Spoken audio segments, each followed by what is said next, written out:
Então, bom dia, pessoal. Hoje, dia 24 de julho de 2020, nós vamos ter o nosso encontro do grupo de pesquisa.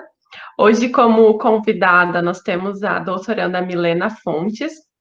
A Milena, ela trabalha na UFPEL, junto com a professora Alessandra, né, que é a professora que nós temos alguns trabalhos em parceria.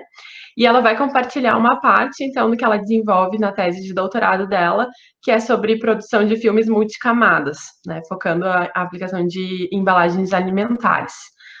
Então, peço que no final, a gente deixe para o final, né, algumas perguntas, curiosidades, e já aproveito também para agradecer a Milena pela disponibilidade, né. Nós temos encontros todas as sextas, então também se um dia tiver um tema que tu tiveres interesse, eu posso compartilhar, né, a nossa agenda. Fica à vontade, a palavra é toda tua. Certo, então. Então, pessoal, vou começar me apresentando, então, né, para quem não me conhece, eu sou a Milena, né, atualmente eu sou doutoranda do Programa de Ciência e Tecnologia de Alimentos da UFPEL, né, e a convite, então, da professora Gabriela, eu estou aqui hoje para compartilhar com vocês um pouquinho do que é o meu projeto, a minha tese de doutorado. Né? Então, como título, né, a produção de filmes multicamadas para aplicação em embalagens alimentares, o uso da técnica de casting aliada à técnica de eletrospinning. Então, passando para vocês um breve histórico sobre a minha trajetória acadêmica, né, que eu acho legal, assim, saber das pessoas que a gente conversa, né, que estão na trajetória acadêmica, como é que começaram, quando que começaram. Então, eu ingressei na graduação em 2010, lá na FURG. Eu sou formada em Engenharia Bioquímica, me formei no início de 2015. E logo em seguida, eu já dei início ao meu mestrado, também na FURG, no Programa de Engenharia e Ciência de Alimentos. Em 2017, eu defendi a minha dissertação e já ingressei no doutorado aqui na UFPEL, no Programa de Ciência e Tecnologia de Alimentos. Então, assim, pessoal, falando sobre embalagens, né? Quando eu penso em embalagens, a primeira coisa que me remete, né? A primeira palavra que me vem à mente, pelo menos, são os plásticos. Só que, claro, obviamente, nem todas as embalagens são feitas de plástico. O fato é que os plásticos, eles são responsáveis por grande parte do impacto ambiental que nós temos mundialmente. Né, aqui nessa imagem eu trouxe para vocês só uma ilustração das ilhas de lixo, né, que elas são formadas tanto no Oceano Atlântico, Índico e no Pacífico, né. Então, é muita quantidade de resíduos que são descartados todos os dias por toda a população mundial, né. Então, os plásticos provenientes da petroquímica são os principais responsáveis pela poluição ambiental. E com isso, né, as indústrias de embalagens, falando de modo geral, não só das embalagens alimentares, elas têm visado utilizar materiais mais ecologicamente corretos. Então, falando um pouquinho das funções da embalagem, né, a embalagem ela tem algumas funções principais. A primeira delas é a proteção do produto, né? Então, a gente quer proteger o nosso alimento que a embalagem contém, né? Outra função da embalagem é conectar o consumidor e a marca, né? Porque a gente não quer, se for uma embalagem meio furrequinha, assim, a gente não fica muito interessado, mas se for uma coisa mais colorida, né? Com toda aquela estratégia de marketing, a gente já se interessa mais um pouquinho. Outra função também da embalagem é o transporte e a praticidade. Praticidade porque hoje em dia, claro, salvo essa função da pandemia agora, né, a maioria das pessoas trabalha fora, então a gente procura mais praticidade das embalagens, né, e também a sustentabilidade pela questão que eu falei anteriormente. Então, quando a gente pensa nas embalagens alimentares, a gente tem que verificar direitinho qual material que essa embalagem vai ser feito, né? Vai ter que verificar se esse material vai ser durável, se ele vai manter as propriedades mecânicas e de barreira, e também se ele vai conseguir manter ali o prazo de validade, né? Que é o shelf life, a vida de prateleira que a gente chama. para esse alimento ele seguir com as suas características nutricionais e sensoriais durante o período de armazenamento. Então, uma das alternativas para substituir esses materiais de fontes fósseis seria a fabricação de filmes biodegradáveis, né? E esses filmes, eles podem ser feitos de matérias-primas diversas, assim, existe realmente uma infinidade de matérias-primas, e eu acho, pelo menos na minha opinião, né, que a gente tem que aproveitar bastante os resíduos agroindustriais, né, que a gente também tem, assim, ó, são infinitos resíduos, né. Então, uma coisa que a gente deve levar bastante em consideração é a escolha do material que vai ser utilizado para formular esses filmes, né. Então, a gente tem que primeiro focar qual vai ser o alimento que eu quero fazer a embalagem, tem que ver as características daquele alimento, né, e aí a escolha desse material depende das interações entre esses componentes que podem ou não interferir nas propriedades de barreira e mecânicas dos filmes. Então, falando um pouquinho sobre a técnica de casting, que eu acho que a maioria de vocês já deve conhecer, né? É uma técnica relativamente simples, é uma das técnicas que eu utilizei na minha tese, né? Então, a gente coloca o biopolímero, né, solubiliza o biopolímero na presença ou não de algum plastificante, né, juntamente com o solvente. Eu fiz filmes de amido, no caso, apliquei temperatura também, até formar a minha solução filmogênica. Essa solução, então, ela foi disposta em plaquinhas de Petri, ou pode ser outros recipientes, né, e aí, essa solução filmogênica, ela vai passar por uma secagem, né, em uma condição determinada de temperatura e um tempo determinado. Então, agora, essa técnica, eu não sei se todo mundo já ouviu falar, né, que é o electrospinning. Lá no laboratório, pelo menos, quem trabalha fala direto electrospinning. Só que, se vocês forem pesquisar na literatura, né, os papers, artigos, eles falam em electrospin, electrospinning ou electrospraying, né? Na verdade, o electrospin, ele está dividido no electrospinning e no electrospray. Qual que é a diferença desses dois? Tá? O electrospinning, ele acaba formando as nanofibras e o electrospraying acaba formando as nanocápsulas, como vocês podem ver na ilustração A e B, bem ali na parte de baixo.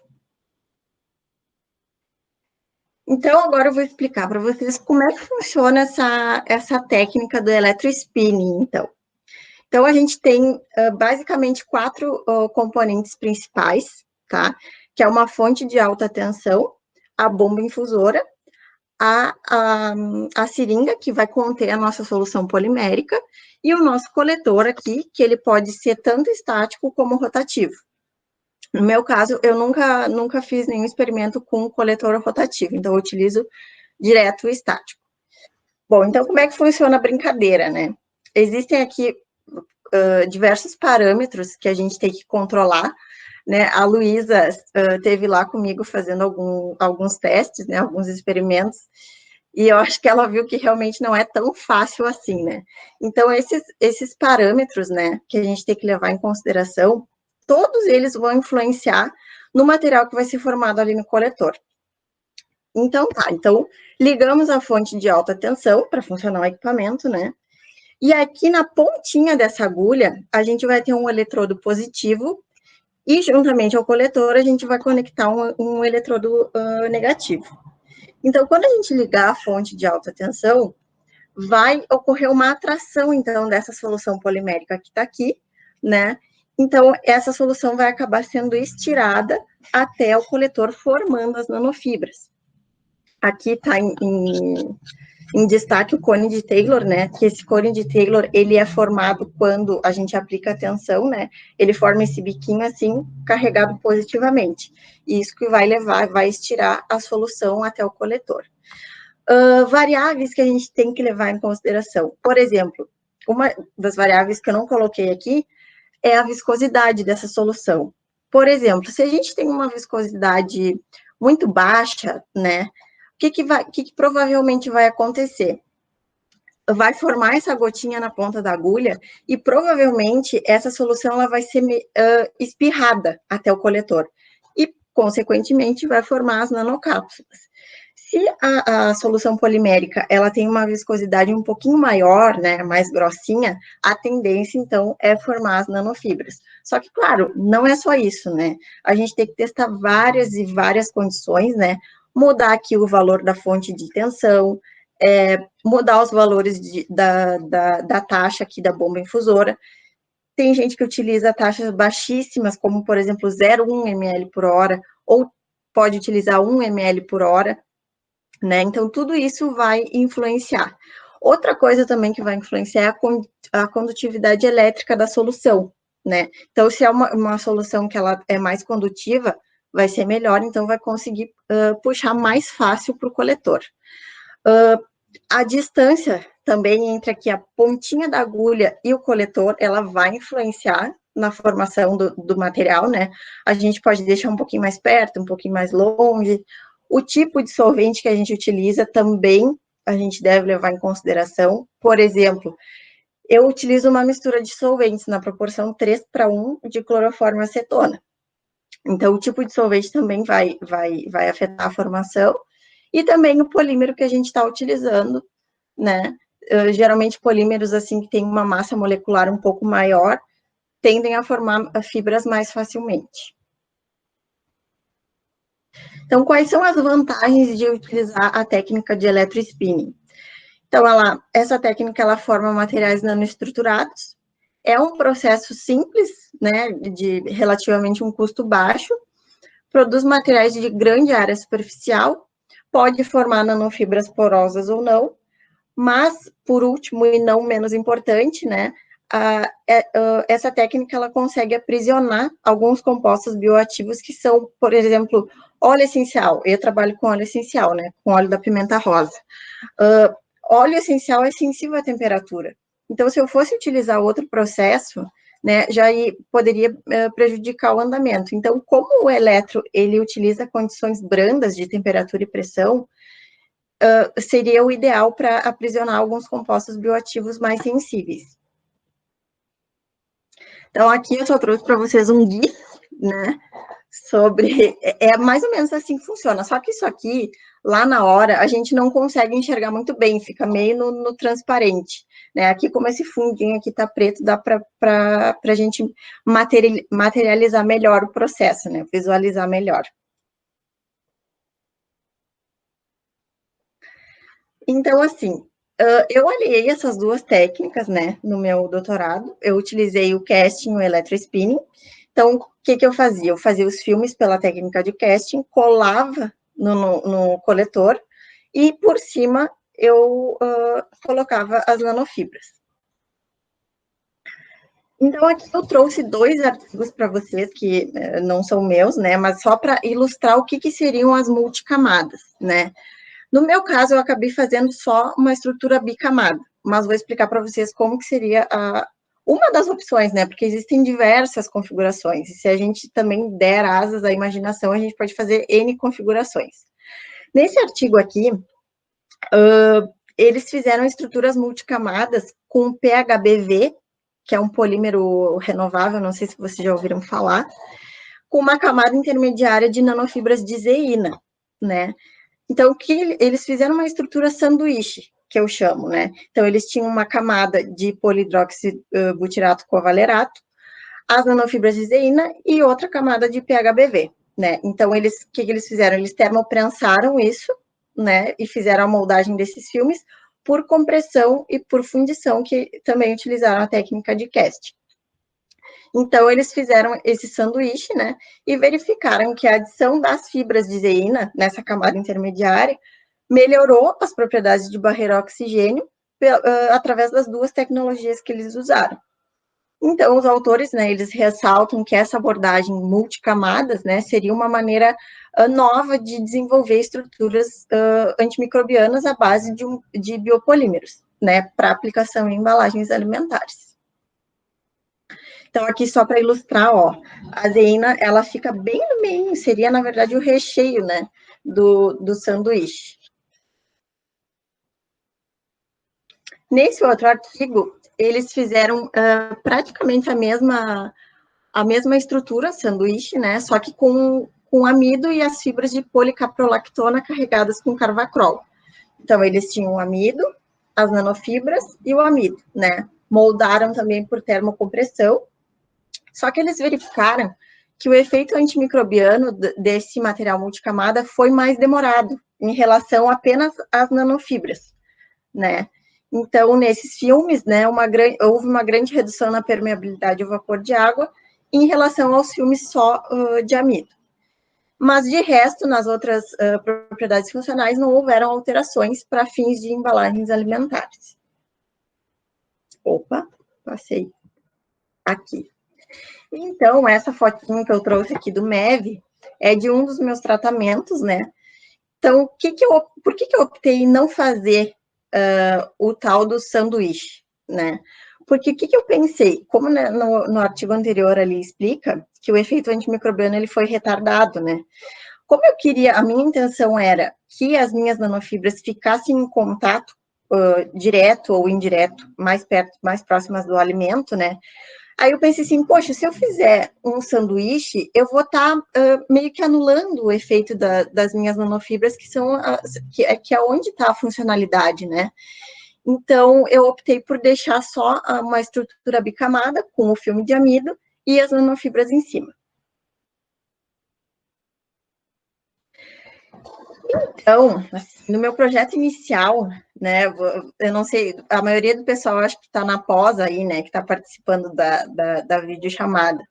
Mas vocês sabem que, claro, quando a gente entra no mestrado, no doutorado, a gente tem um projeto inicial, só que nem sempre ele vai dar certo, né? Ele vai precisar passar por algumas mudanças aí ao longo da caminhada. Então, assim, o meu projeto inicial era desenvolver nanofibras de celulose para aplicação nessas multicamadas. Bom, celulose. Aí lá fui eu pesquisar sobre a celulose, nanofibra de celulose e tudo mais. Claro que na literatura eu achei, né, papers que falavam, que faziam nanofibras de celulose, porém, a celulose ela é um polímero assim, ó, que não solubiliza em qualquer solvente, né? E aí são solventes bem fortes, onde perderia, na verdade, deixa eu fechar isso aqui. Eu não ia conseguir usar aquele solvente ali para aplicação em embalagens alimentares, né? Então, a gente resolveu procurar outro material, e eu acabei achando a lignina, né? Um colega da FURG, que fez mestrado na Química Tecnológica e Ambiental, ele extraiu a lignina de casca de arroz. E eu achei bem interessante, porque, poxa, casca de arroz. Quando eu entrei no laboratório, eu entrei direto no Labigrãos. Então, casca de arroz tinha reviria, né, lá no laboratório. E aí, a gente optou, então, por fazer as nanofibras com lignina.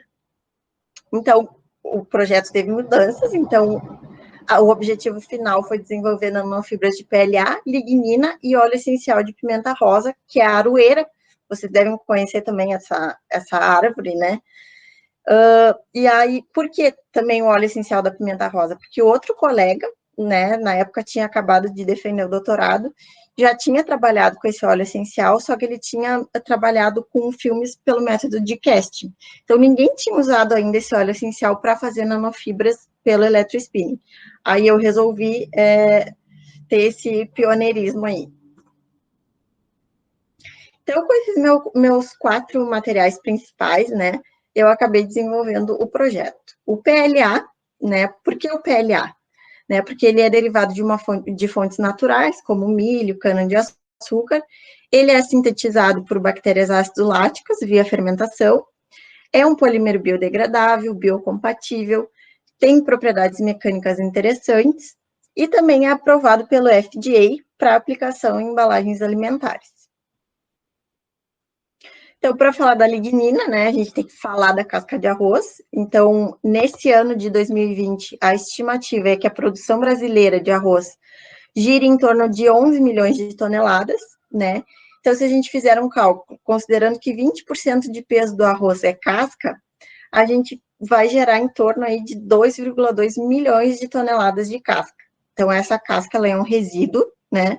E se esse resíduo tiver um destino inadequado, pode vir a causar problemas ambientais.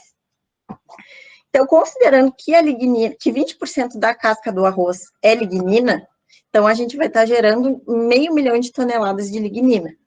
E a lignina, para quem não sabe, pessoal, é o segundo biopolímero mais abundante aqui mundialmente, né? Só fica atrás da celulose. E assim, 95% dessa lignina é utilizada para cogeração de energia, ou seja, ela é queimada, né? E só 5% dela é comercializada para a formação de adesivos, surfactantes. Então, eu acho que a gente poderia dar uma atençãozinha maior, né, a ela, porque ela tem uma estrutura polifenólica bem interessante. Vou mostrar para vocês mais para frente na apresentação. O óleo essencial de pimenta rosa, né, ele é proveniente da Tinus terebintifolius radi, né, da aroeira, famosa aroeira. Diversos artigos relatam a atividade antimicrobiana e antioxidante, né, desse óleo. E os compostos que nele existem, como os terpenos, cepenoides e fenilpropenos, são eles que vão permear a membrana celular dos micro-organismos, fazendo a lise celular. Bom, agora migrando um pouquinho para a técnica de casting, né, o amido que eu utilizei foi amido de feijão carioca, hard to cook, né, não sei se a minha pronúncia está muito certa, mas enfim, hard to cook, né, vocês, eu não sei se já ouviram falar também, mas assim, ele é um feijão que durante o envelhecimento ele vai mudando de cor e vai escurecendo o tegumento. E é um feijão muito, muito, muito, muito duro, assim, demora demais para cozinhar. E aí ele não consegue nem ser reaproveitado para alimentação animal, porque até para alimentação animal ele necessita de processamento. Aí quem dirá para alimentação humana, né? Então o que a gente fez? A gente reaproveitou, né, um pouco desse amido de feijão hard to cook, para então fazer os filmes biodegradáveis. Então, como que eu fiz para desenvolver as minhas nanofibras, né? Eu utilizei PLA numa concentração de 8%, variei as concentrações da lignina e variei as concentrações do óleo. Essa lignina, ela é proveniente do processo, ela foi extraída através do processo organosolve, né, pelo o colega que eu citei para vocês lá do QTA da FURG, né, esse processo organosolve é um processo mais, que utiliza menos solventes, na verdade, e acaba causando menos impacto ambiental. Já o óleo essencial das pimentas, né, fui eu que extraí no laboratório mesmo, através do processo de hidrodestilação, né, um processo simples. Depois esse óleo ele foi caracterizado por cromatografia gasosa, e nesse processo a gente verificou que o composto majoritário do meu óleo essencial era o miriceno. Então, assim, eu tive que fazer vários testes preliminares para chegar numa condição otimizada, né? E aí, o que eu tinha que levar em consideração? Eu tinha que mudar essas concentrações aqui. Eu testei até a lignina em concentrações maiores, mas aí também não deu muito certo, né? Tenho que testar os solventes que eu vou utilizar, se vai ser um tipo de solvente só, se vai ser uma mistura, uma proporção diferente, né? Além de todos aqueles parâmetros que eu citei para vocês, né? Que tem que mudar aqueles valores ali para a gente chegar numa condição ótima. Então, assim, ó, por alto, assim, falando para vocês, eu devo ter levado uns 3, 4 meses só fazendo teste, né? Aí eu cheguei nessa condição otimizada, né? Nessas condições aqui. Aqui eu trouxe a fotinho para vocês lá da nossa estação de electrospinning, né? Aqui eu aproveito para falar para vocês que o equipamento de electrospinning, ele tem pronto para vender, né? Se vocês procurarem aí na internet. Só que o nosso é mais ou menos, a gente juntou um equipamento de cada parte e foi montando. É meio que uma gambiarra, assim, mas funciona, né? Porque se a gente fosse comprar um equipamento de electrospinning que fosse bem certinho, que controlasse realmente todas as condições, ia ser um dinheirão bem dispendioso, assim. Bom, mas enfim, como a gente fez essa gambiarra, assim, o que acontece? Uma das coisas que a gente tem que cuidar bastante é a umidade do ambiente.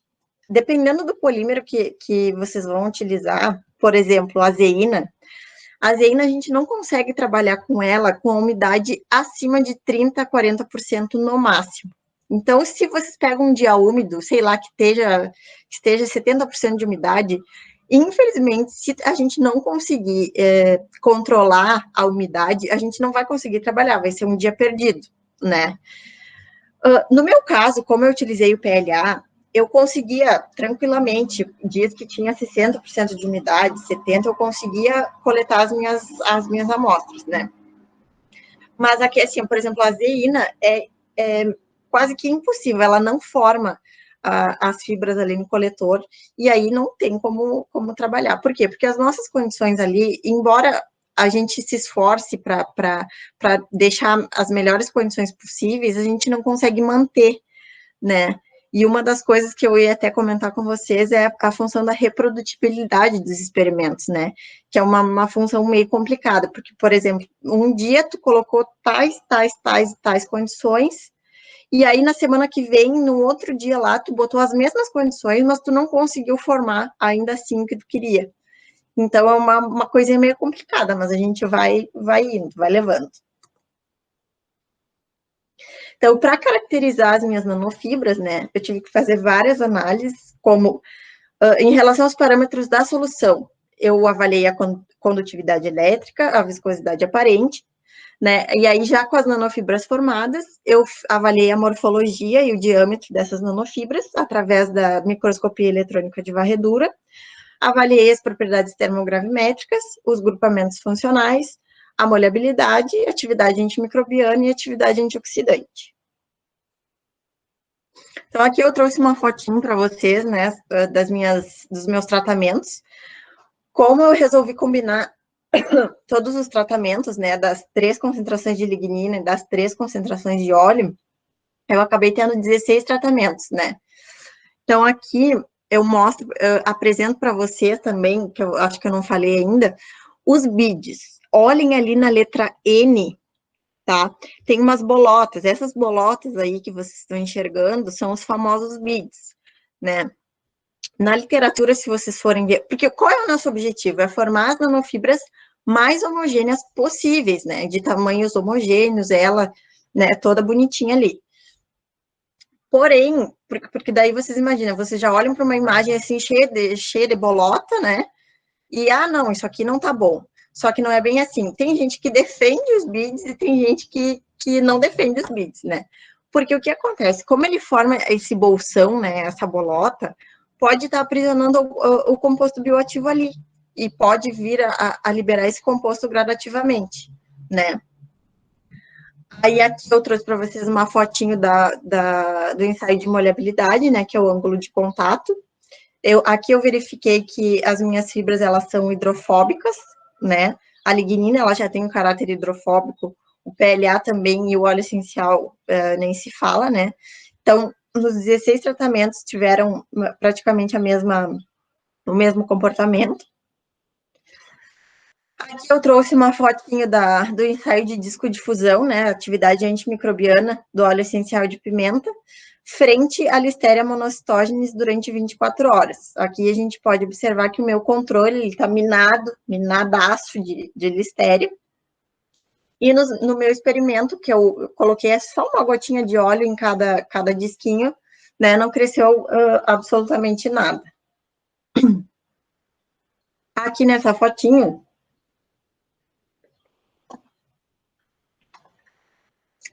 eu fiz praticamente uma discodifusão, só que eu coloquei um pedaço da minha fibra, né? Também frente à Listeria monocytogenes durante 24 horas. Esse tratamento da fibra aqui é PLA, 2,5% de lignina e 30% de óleo essencial. Então, eu inoculei a Listeria, né? Coloquei a minha nanofibra em cima e esperei as 24 horas para ver o que ia acontecer. O que aconteceu? Inibiu o crescimento da Listeria. Para a atividade antioxidante das nanofibras, eu utilizei 2 métodos diferentes, o método pelo sequestro do radical da PPH e o método de ABTS. E aqui a gente acabou vendo que os ensaios que tinham só PLA e lignina nas 3 concentrações foram os que apresentaram maior potencial de inibição, maior porcentagem de inibição. do radical. Então, aqui a gente conseguiu verificar que a lignina, ela foi responsável por grande parte da atividade antioxidante do material. Então, aqui eu trouxe para exemplificar para vocês um ensaio antimicrobiano da aplicação das nanofibras, né? Esse experimento aqui, a gente chegou num acordo, quem me ajudou foi a professora Caroline Moraes, aí da Unipampa, né? Do Laboratório de Microbiologia, né? Então, o que a gente pensou? Bom, Milena, vamos pensar num alimento, sei lá, para fazer a aplicação dessas tuas nanofibras, né? Então, como eu pensei, poxa, se a gente não, no nosso coletor estático lá do eletro, a gente coloca um papel alumínio ali, e as fibras são coletadas em cima desse papel alumínio. Nessas embalagens de cream cheese, de requeijão e de manteiga, em praticamente todas vem aquela proteção de alumínio, né, na embalagem. O que a gente pensou? Bom, então, quem sabe a gente não pega e substitui esse alumínio, coloca um alumínio com as suas fibras. E aí foi isso que eu fiz, né? A gente tinha tubinhos de ensaio, né? Então eu coletei as minhas fibras e na tampinha eu colocava o alumínio com as fibras. Então, aqui só para esboçar mais ou menos o efeito contra Staphylococcus aureus. Após 7 dias de armazenamento, aqui a gente pode verificar que o meu controle positivo, né, a gente consegue ver as colônias aqui, né, porém, no experimento com as nanofibras, a gente consegue ver uma redução dessas colônias em relação ao controle positivo. Ou seja, tudo bem, eu não consegui inibir totalmente, porém, eu consegui retardar o crescimento dessas colônias, né. Então, como que eu fiz para desenvolver os filmes pelo método de casting? Eu utilizei 2 amidos diferentes, amido de feijão, hard to cook, e o amido de trigo para fazer uma comparação. Então, eu coloquei esses filmes lá no meu coletor, né, que está o nosso coletor de alumínio, e coloquei as nanofibras por cima. Aí, para fazer a caracterização dos filmes bicamadas, né, além daquelas análises da caracterização das nanofibras, eu tive que fazer algumas outras análises, como a espessura do filme, cor e opacidade, a permeabilidade ao vapor de água, a biodegradação, que eu ainda não fiz, né, devido à função da pandemia, né, a gente não consegue acessar lá o laboratório, simulantes alimentares e propriedades mecânicas. Então, aqui nessa fotinho, a gente tem um filme de amido de feijão sozinho, né, sem as fibras, e o filme de amido de feijão mais as nanofibras. Então, aqui nas propriedades mecânicas, né, como eu tinha 2 fontes de amido diferentes, né, eu fiz um tratamento só com o meu controle, né, só com amido de trigo ou amido de feijão, o amido de trigo e PLA, e escolhi um dos tratamentos, né, o que me deu melhores resultados de atividade antimicrobiana e antioxidante para ser o tratamento principal. Aqui, nessa fotinho do lado das propriedades mecânicas, era um vídeo que eu trouxe para vocês, só que como está na apresentação do Drive, eu acho que ele não vai... não vai. Mas, enfim, é um vídeo que eu vi que a Luísa, eu não sei se ela postou ontem nos stories dela, de ensaio das propriedades mecânicas. Eu resolvi colocar esse vídeo porque nele, ele vai romper bem exatamente no meio, né? Mas, enfim, depois a gente dá uma olhada. Então, assim, é importante, né, a gente desenvolver novos materiais para embalagens alimentares para a gente conseguir reduzir ou eliminar as alterações indesejáveis que podem ocorrer durante a vida de prateleira do alimento. Para, por exemplo, prevenir reações de oxidação, né, porque esses alimentos, eles formam compostos voláteis indesejáveis, né, ocorre também as perdas nutricionais, porque principalmente quando envolvem vitaminas, e também ocorre as alterações de cor, que é a oxidação dos pigmentos. Então, se a gente tiver presente nessa embalagem um composto antioxidante, como, por exemplo, a lignina, ela vai ajudar a reduzir as taxas de reação, porém, se essa reação de oxidação já tiver iniciado, ela não vai conseguir reverter o processo, né? E em relação ao desenvolvimento microbiano, né, se a gente tiver um composto como, por exemplo, o óleo essencial da pimenta rosa, a gente consegue minimizar ou, de repente, até eliminar micro-organismos deteriorantes e patogênicos.